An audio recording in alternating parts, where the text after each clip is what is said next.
Isaiah 117 House started as just a what if. From a Facebook post on June 19th of 2017 to the grand opening on June 19th of 2018, it has just been like watching someone else's life, like just watching this miracle unfold of just how this community has rallied around that question, what if there was a home? And that what if has become a reality. And in the 2 months that we've been open, we've been able to love on over 30 children in just 2 months. And these are children that walk through the door broken and tired and scared and dirty and hungry. And within an hour, they've had a bath, they've had a meal, they're laughing, they're playing, they feel the love in this home. And I just believe it's because of the community support and everyone that is, given to this. Every county in the state of Tennessee needs this option for children to be loved on. One of the best things I think about this house that I've seen is that idea of just how a little bit of love can change someone's day.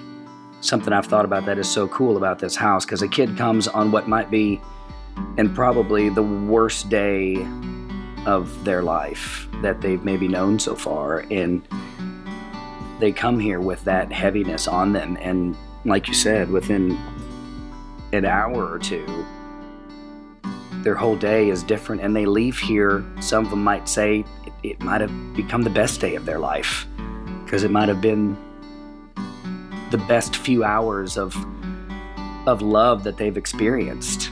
And the hope would be that one day, that moment in time, and I've seen it, I've seen sparks of it, that God takes that moment and not just the trajectory of that day, but of their future, in the sense that the way the system is set up now, everything about the system says to that child, you've done something wrong. You have to leave your home, you have to leave all your belongings, and you have to sit in this office till we decide what to do with you. Every part of that message says that you've done something wrong.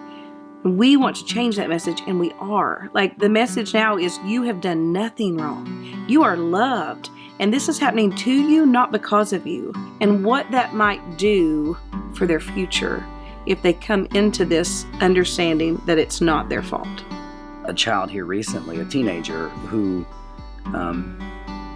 was coming in with a horrible day. The only family she knew had passed away, and she came here alone, and she walked in the door and was introduced to you. The caseworker said, "This is Rhonda. She's the lady that dreamed up this house." And the little girl just embraced you. She just said, "Thank you so much," and just, "This is exactly what I needed." And yeah, that 15-year-old wanted to say thank you somehow, and she wanted to leave us a note. And so she found some sidewalk chalk, and she went outside and wrote thank you, and she wrote, "Love, you're not alone." And she felt very alone that day.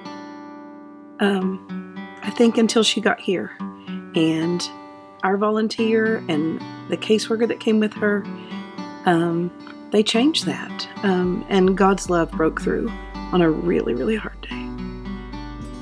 So the home was created to do three main things.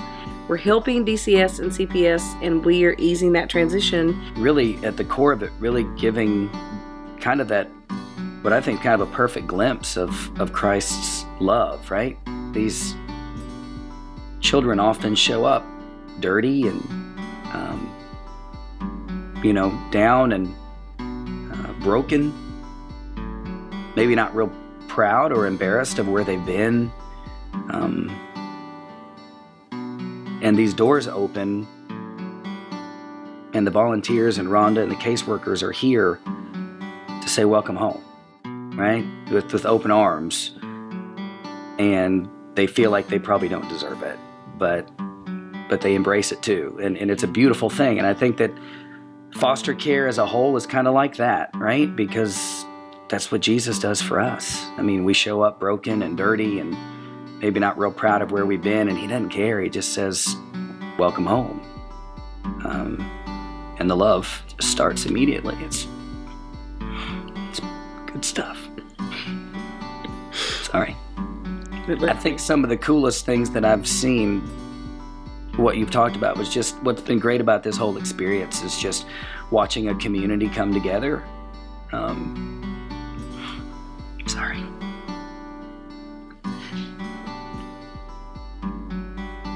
It's just real overwhelming. Strong, burly men just break down to do work at this house, right? They come in, contractors, firefighters. They come in and they just give of everything they have, financially, time, and their resources and their expertise to make this place what it is. Because every time that we tell the story and somebody asks, tell me about this Isaiah 117 house, you tell them a little bit and they say, tell me more. And then they say, wow, I had no idea. And then they say, how can I get involved? How can I help? Every time. They might write a check. They might sign up to be a volunteer, but they say, I need to be a part of this. We had a little girl who raised money to buy a Barbie camper and some Barbies. And she delivered it at 2 o'clock.